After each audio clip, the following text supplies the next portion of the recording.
Brian, thank you so much for joining us. You recently made this big, interesting bet as a centralized exchange on decentralization. A year or so ago, decentralization was a big worry for traditional financial players, but more so now, there are a lot of concerns about the space. So what is the case for traditional financial players to care about DeFi? Yeah. Well, we're definitely excited about DeFi at Coinbase, and we want to make sure we help build the future of this technology here in America. Actually, a lot of traditional financial services firms are integrating this technology. I mean, everybody from JP Morgan, Visa and MasterCard, Franklin Templeton, they have projects and teams internally working on how to integrate crypto into their services. And I think the reason for that is that 80% of Americans are not happy with the current financial system as it is today. They think it's too slow, the fees are too high, it doesn't serve everybody equally, and a lot of the technology was built 40 years ago, the laws were 100 years ago, and so people are really excited about how crypto as a technology can help improve and update the financial system, and that's why we're here at Coinbase. We want to make sure that we enable that as well. But there are still near-term challenges, and which are the biggest among them? Are they the idea of hacks and any vulnerabilities in the system, or is it the regulatory environment in the United States? Yeah, I mean, my number one priority this year is the policy environment. So we need to make sure that that gets to a good place in the US. The rest of the world has actually embraced crypto. We've seen all the major financial hubs, Singapore and Hong Kong and London, and the EU just passed comprehensive crypto legislation. So really what I believe should happen in the United States is that we need a clear rule book so that this industry can be built here. We don't want it to be like 5G or semiconductors that went offshore. It's actually a matter of national security. We get the future of the financial system built here inside the United States. And so I've been spending more time in DC, here in New York, but in DC in particular, we're trying to meet with the relevant folks that could help draft legislation so Congress can come in and pass comprehensive legislation. Before we get to the Washington of it all, I want to still look out 5 years from now, because there are a lot of financial players, as you say, that are looking at tokenization. A lot of it's happening in the private markets. To the extent that you think traditional securities can be tokenized, 5 years from now, are you collaborating with any banks to get to that point? Yeah, so crypto is many different things, right? There are crypto securities, which we believe there should be a robust market for that in the US. In fact, we acquired a broker-dealer license. It's still dormant right now, but we'd like to work with the SEC to activate that and create a healthy market structure to trade crypto securities.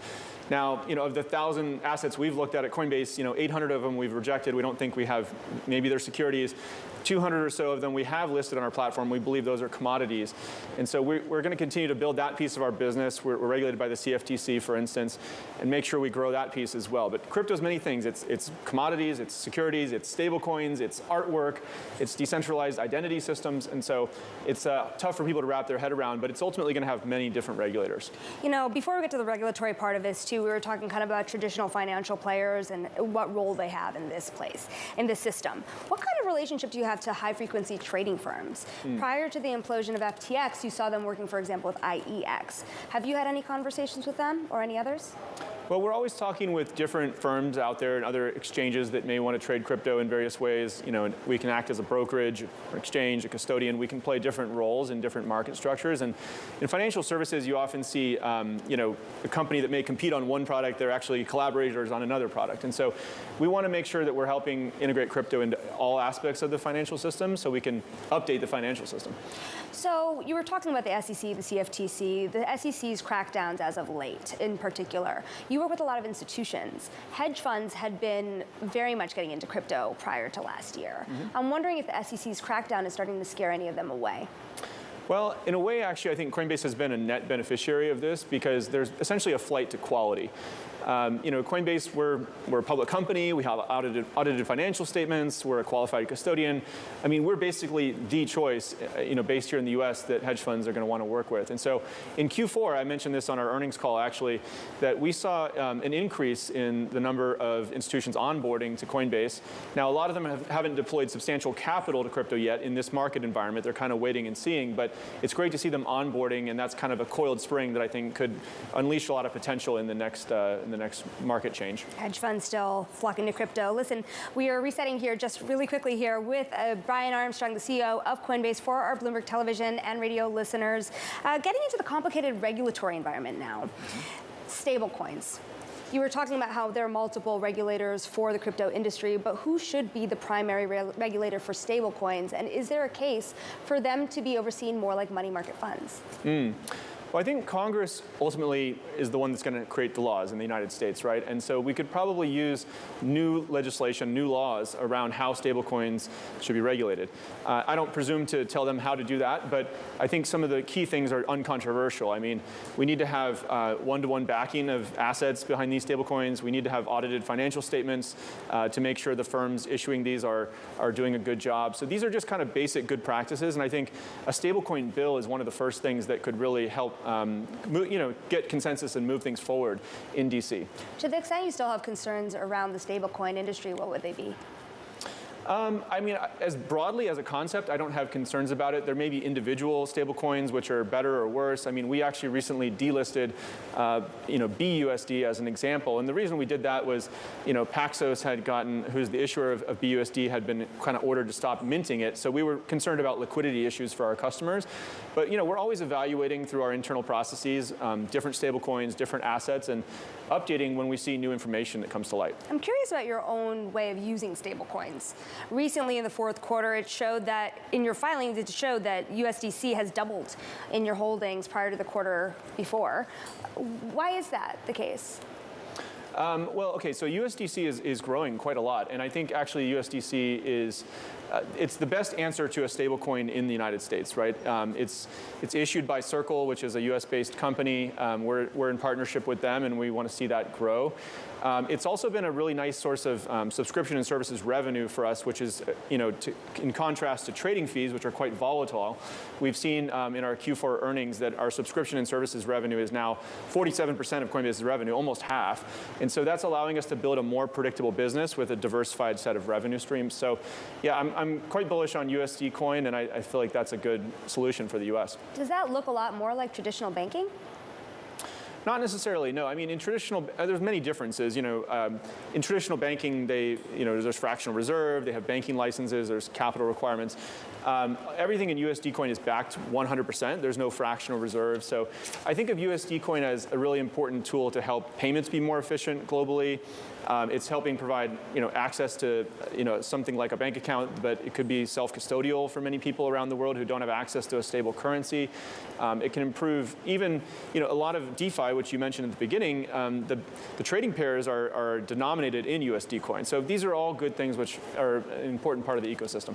So let's move to the staking part of the business here, because you have been concerned, you've voiced concerns, you and your colleagues, about the SEC's definition of staking and how they've approached staking. Are you prepared to fight the SEC on any front if you need to when it comes to the staking world? Yeah, so I mean, we recently saw there was a settlement with Kraken, that's another exchange out there, and they have what they called a staking product. It was kind of more of a yield product, but in Coinbase's case, our staking product is not a security. There's many differences. I mean, customers never turn over their assets to Coinbase, for instance. They're always in the customer's possession, and we're really just providing a service that passes through those coins to help them, participate in staking, which is a decentralized protocol. So that's an important part of the crypto economy that we want to make sure that we ensure that that's out there. And we're prepared to defend that in court if we need to, but we're never looking for a fight. We want to work collaboratively with regulators all over the world, but we have to follow rule of law, and in this case, I think we're well within the law. Given the stance the SEC has been taking regarding defining certain assets as securities, is there anything that you think we'll need to get to that point? Mm-hmm. Well, the SEC has expressed their view about what is a security, and they've taken kind of an expansive view of that. Coinbase, we've evaluated over 1,000 different assets, and as I mentioned earlier, 800 of them we've rejected, and we do think they have some properties of being a security, so we don't trade those today. Another 200 or so of them we do trade today, and we feel that those are commodities. So, look, I think as a CEO, we want to basically just have a clear rule book, right? And if clear rules are published, we're happy to follow it, and if those rules change, we're happy to to follow those. But I think when we became a public company, we explained to the SEC in our S1 filing and in dozens of meetings that we've had with the SEC. I think we work pretty collaboratively with them. We've explained our business to them many times, including in our S1, and they approved us to become a public company. So we'll continue working with regulators all over the world about where the boundaries are on what's a commodity, what's a security, or what is something else. Resetting once more for our Bloomberg radio and television audiences in conversation with Coinbase CEO Brian Armstrong. We're talking about the SEC and state regulators as well. In regulatory filings, you've noted that you've received investigative subpoenas from the SEC and state regulators. How and when do you get those resolved? Yeah, well, subpoenas are really just requests for information, right? And so we're in dialogue with regulators, not only here in the US at the state and federal level, but really around the world. I mean, we're in European markets and, in Singapore and in Australia, et cetera, Canada, many different markets around the world. So I think subpoenas are an important part of the process. That's them asking us a question and saying, we'd like more information on this, and we're happy to do that. It sounds like there was a tension between the SEC and the industry before. It sounds like some of those tensions have boiled up after FTX. I'm wondering if you think that the conversations between Coinbase and the SEC in particular have gotten more or less contentious over the years. I think we have a good relationship with the SEC commissioners and staff, and I've met with the chair as well, and so we're going to continue to invest in those relationships. I would like us to find a way to bring crypto. I think this is what they want too. Our interests are aligned. We want to bring this industry within the regulatory perimeter so that we have good consumer protection, but we also preserve the innovation potential of this. And as I said earlier, 80% of Americans want the financial system to be updated, and this is the most important technology I'm aware of that can help do that. So you and your colleagues have also voiced a lot of concerns. Today you voiced concerns about kind of more of the crypto industry moving offshore. Mm-hmm. Draw us a picture here of what happens in 5, 10, 20 years if the digital asset landscape exists mostly outside of the United States. Yeah. In exchanges that are not based here. Yeah. Well, I mean, look, I think that would be a terrible mistake for the United States. I mean, look at what's happening with AI, right? That's an important technology trend where it's becoming a matter of national security, right? That some of these things are built in the US. Or we saw it in the past with 5G or with semiconductors. And so if we have this really powerful technology, cryptocurrency, that has the potential to update the financial system and improve it in so many ways, how can we sit on the sidelines in America and say, oh, okay, well, we're going to let the EU pass comprehensive legislation, and so it'll be built there, and we're going to let the UAE and London and Singapore and Hong Kong. I mean, this is America. We need to be a technology hub. We need to be a financial hub, and the future of this industry needs to be built right here in America.